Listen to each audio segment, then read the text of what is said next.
It wasn't too long ago that the Houston Rockets were thought of as title contenders, with James Harden surrounded by two-way players, and while those days are gone, the team can still be pretty decent. However, I think we can turn us into a championship contender, and I don't think it'll take too long to really happen. Of course, there is James Harden, who's one of the best players in today's NBA, who can carry an incredible amount of offense all by himself when it comes to his scoring, as well as his playmaking. James Harden is truly a special player on the offensive side of the floor. There's also Patrick Beverley, who's one of the best defensive players in the league, period. As well as Trevor Ariza, who's one of the more solid defensive wings in the NBA. And there's also Clint Capella, who I think has potential to really grow into a quality two-way center. So the first thing we're doing is we're sending him to the gym, and we're going to have Capella working on a lot of the things that he needs to improve on to become a real NBA center for us. So he's in the gym, and hopefully he can fill the shoes that Dwight Howard once wore for the Rockets. Now you'll notice I have not mentioned Ryan Anderson. He's a shooter at the power forward position. That's about all he does. He's our first trade piece. Is this move a little bit unrealistic? Yes, but it's a rebuild, okay? We can let loose the guard just a little bit. We're trying to get Eric Bledsoe. Is this a ridiculous move? Yes, there is no reason whatsoever that the Phoenix Suns should accept this trade. But the magic of second-round picks make it to where if you throw enough at them, they'll just eventually say yes. And so now Eric Bledsoe can relieve James Harden of a lot of ball handling duties and scoring as well. He's also a very good defensive player, which adds to what we're already building. And his ability to attack the rim and get to the free throw line, now James Harden is not the only guy on the roster who can do that. Plus, the beard can now play off ball, which expands our offense even more. So a really good move for us. Patrick Beverley is also going to be a beast defensively off the bench. But you'll see here, we have a lot of contracts that are kind of hurting us at the moment.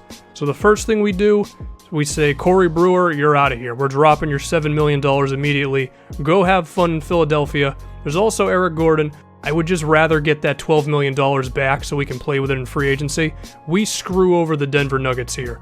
We basically swap picks with them, but the thing is, they're thought of as a lottery team where we're trying to win. So you're going to see that pick, it might end up being pretty damn significant for us. And I think Lance Stevenson is pretty much the Boban of my rebuilds at this point, where I just have to acquire him in every single video. Listen, he's a good player. Like, he's going to relieve both Eric Bledsoe and James Harden of ball handling duties. So now it's not just one guy or two guys dribbling the ball for us. Michael Beasley's going to be our starting power forward. He can't offer us the shooting that Anderson could, but perhaps he could give us more versatility. And so now we've gotten better. We've shredded a significant amount of cap space, and we have a first round pick for a team that is probably going to be a lottery team. So we're definitely doing good things. The last thing we need to do, fire Mike D'Antoni because he sucks. And funny enough, the guy that we're going to be hiring is the dude who was once the head coach of this team, Kevin McHale, because according to 2K, he's one of the greatest coaches in the history of the league or something. And now, just with that, 2K thinks we're the fifth best team in the league because they put too much damn stock into the head coach. This rebuild isn't going to be over in one season, is it? Well, once I actually start recording, you're going to see that we're pretty mediocre on the jump. And then once I finally turn the damn automation on, it's kind of okay. We're not killing the game just yet. Maybe the roster took a minute to everybody to get used to it. But once the ball got rolling, holy crap, dude, look at this. It's nothing but green. It's just wins everywhere. We're 39-19 at the damn trade deadline. What the hell happened? Well, let's dive into it. James Harden is doing everything we expect of him. And right below him, Eric Bledsoe, pretty much what we want. You know, I don't expect him to put up as good of numbers when he's on Phoenix, but 16-7 with really good defense. Clint Capella averaging a double-double. Holy hell. And also, if you notice, Michael Beasley, 12 points and 8 rebounds. It's definitely working. Eric Bledsoe's being the point guard that we want, someone who can relieve Harden of some ball handling duties and really be something. James, of course, is killing it. We know the beard's going to be the beard. And Clint Capella, those rebounds, it's really a big deal for us. And if we can finish up the rest of the season, it's safe to say that this first year, we surprised some people. Of course, we pulled off some BS in 2K. Shout out to the new Oscar Robertson. So we have the San Antonio Spurs in round 1. This is the exact perfect matchup for us, right? Can the Beard and the gang go up against the Greg Popoviches of the world and Kawhi Leonard and LaMarcus Aldridge and whatever the hell I just said? We go down in 7 games. That's tough. I mean, it's a decent sign that we pushed them to 7, but it would have been nice to get out of the first round. But hold on, you remember that draft pick that we got from the Denver Nuggets? As of right now, it's in the lottery, and it seems like we could get the 8th pick in the draft after already winning over 50 games. Well, it's a little disappointing. We end up with number 10, but still, that's damn good. We straight up robbed the Nuggets for Eric Gordon. And the immediate thing I was thinking is, could we trade the pick for a power forward? Because that's like the one position that we really could improve at. But then I noticed that there's quite a few guys who are entering free agency, one of which is Blake Griffin, another one is Paul Millsap, who would be great for us. And then if I can scroll down just a little bit more, you will see that Serge Ibaka is also ready to go to free agency. So Millsap, Ibaka, Blake Griffin, 3 guys I'm willing to take. So we go to the draft and we actually end up with the number 1 guy, Jason Tatum, because 2K is weird. Now we have a lot of options with him. Besides that, we're going to be picking up Clint Capella's option, nobody else's, and then when we go to free agency, all of you get the hell out of here. Every single one of you, because I need as much money as possible. Right to power forwards. Blake Griffin, let me throw as much money at you as I possibly can and hope that you'll say yes. We're going to do the same exact thing to Paul Millsap, and we're also going to do the same thing to Serge Ibaka. And, I mean, I'll be content with any one of these guys. Like, whichever one of you want to say yes, I'm perfectly cool with it. We have a chance at all 3, so that's good. Blake's going back to LA, alright. Ooh, we have a chance at Serge. We can say yes. Millsap already went somewhere else. We got Serge Ibaka. I'll take it. Why did Millsap go to the friggin' Nets? I don't know. Serge Ibaka is a guy who can hit threes, he can hit mid-range, he knows how to play within a championship-style system. He's also a very good defensive player, which is never a bad thing. And I also want to round the roster out with a few more defenders, Taj Gibson as well as Andrew Bogut. 2 backup big men who are very good on that side of the floor. Taj Gibson can give you some offense. That'll be a nice thing to go to off the bench. Surround James Harden with as many defensive players as possible. Now on to Jason Tatum. He seems like he can be a big-time scorer in the NBA, especially from within the three-point line, but he really needs to work on his defense, and he does have a decent low-post game, so he's definitely a guy someone will take, but we're trying to win right now, so immediately I'm like, let's look to trade this dude, but it's really tough to trade a guy on a rookie contract for established players.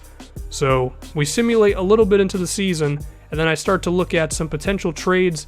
I mean, we get some nice offers, but they're for guys who I also have to invest in long term. I want something right now. So we have to wait until December 15th before we can trade anybody on the roster, because again, we're going to have to throw in some more names because he just doesn't have a large contract. You'll see we're okay, we're not great, we're a little disappointing. And I immediately say, what about Andrew Wiggins? We can actually afford him. I tried Jimmy Butler, he makes way too much damn money for it to work. Wiggins is in his 3rd year, he's progressed his three-point shot all the way to an 80, so that's good. And so I say, alright T-Wolves, you want to trade prospect for prospect? Even though Wiggins isn't really a prospect, but it's okay, don't let them hear me say that. The draft picks aren't going to make it work, but luckily we have more than a few. 2 first-rounders and Jason Tatum. You want to do it? No. Remember guys, the power of the second-round picks. They're huge. And we have Andrew Wiggins. Has any trade that I've made in this thing made sense? It's a rebuild, it's cool. We also get JaVale McGee, that's the real story of this video. JaVale. So now immediately Wiggins is going to be a much better defensive player than Jason Tatum. It's his 3rd season, he's progressed, he can be someone who can play in the fast break for us.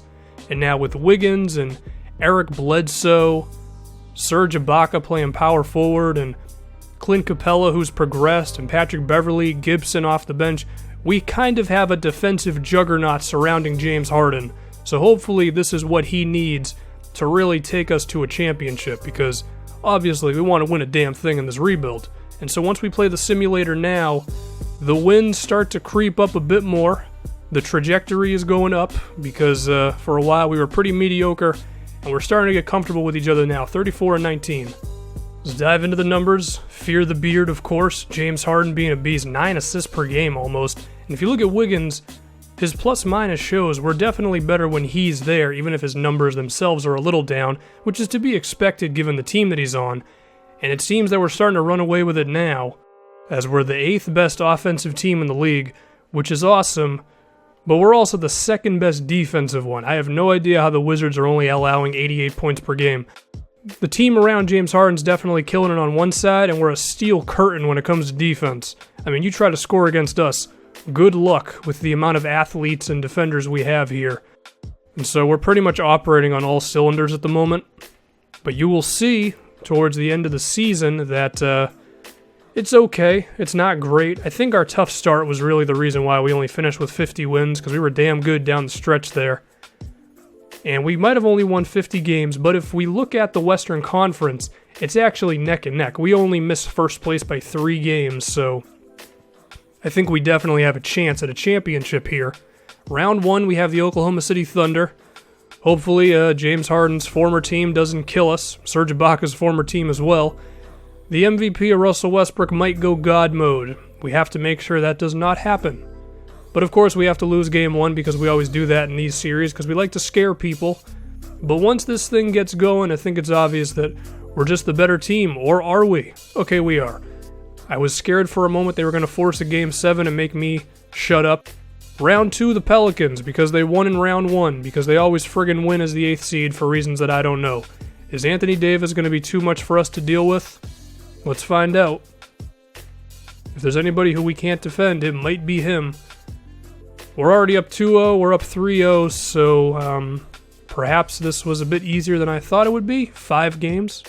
Well, this is going to be interesting. The Western Conference Finals against the Minnesota T-Wolves. We're finally not the team with home court advantage. And let's see if Andrew Wiggins can ball out against his former team. Hopefully he does. Hopefully Jason Tatum doesn't get some crazy revenge on us. But if Karl Anthony Towns is already the best player in the NBA, then we might not have much of a chance in this thing anyway. But of course, you gotta fear the beard. And hopefully James Harden can lead us to the promised land, or the opportunity to get to the promised land. Whatever the hell that metaphor is. Can we just win this damn series? We're up 2-1. We're up 3-1. They force a game 6. Please don't mess it up now. Okay, we're in the finals against the 76ers, because it seems that Ben Simmons has already taken these guys to the finals in only 2 years. Well, then again, he got a lot of help from Kevin Durant deciding to sign there. The free agency in 2K, man, it's a little, it don't make no damn sense. And we saw what Kevin Durant did in the Celtics rebuild. Hopefully you don't do the same thing to us here. But we do have quite a few weapons of our own. Andrew Wiggins has been huge for us in only his 3rd season. Of course, James Harden is James Harden. He's the top guy. He cannot dunk like this whatsoever, but we'll still take it, I guess. And then, of course, this whole thing. Eric Bledsoe, Serge Ibaka, those two have been awesome for us as well. We're here for a reason. We're a damn good team.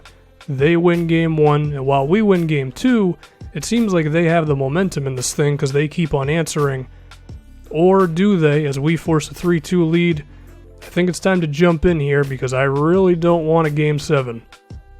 And it's only 2 points, so this one's pretty damn serious. We've had to go on a bit of a comeback to get this 2-point lead, and we start off by leaving Joel Embiid very, very open under the basket. And the last thing we need is exactly what happens. They have a 1-point lead. We've already screwed this thing up. We've already screwed it up. Well, let's relax, okay? Let's try to get James Harden moving a little bit. But then you'll see that they are determined to not have James Harden beat them by bringing a mega double team. And so we just have to say, all right, where's the double team coming from? Let me hit the open man. That's not the best use of a double team. A double team is a legit thing, but you still have to be smart with it, and you have to use it at the right moment. You don't just leave Eric Bledsoe wide open under the basket. Luckily, KD missed that 3-pointer, and so we have a chance to put this thing away. I want to get James Harden moving in a floppy set, which is the sort of thing we can actually do with him because we have Eric Bledsoe. But you'll see they do defend that well. We also didn't screen for crap.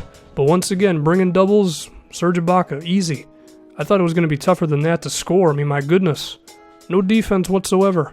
How are these guys in the finals? I don't know. And you'll see here that I'm controlling Clint Capella. And once Durant gets the ball, I favor a little bit to that side. He does hit Joel Embiid, which is the right play. And he just had to get the ball back. We blocked him, but we couldn't bend down to pick it up. James, I need you to hit some free throws. And with the whole aiming system of this game, free throws are a bit scary, but luckily they both drop in. And what I would do in this situation, since they still have 15 seconds, is I would have Kevin Durant get a screen and then just go straight towards the basket. They decide to pass the ball along the perimeter like a bunch of idiots, taking time off the clock. And funny enough, the shot they get actually isn't bad, but it's off.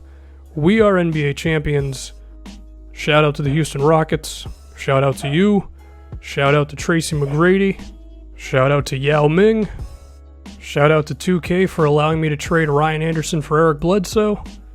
And thank you for watching.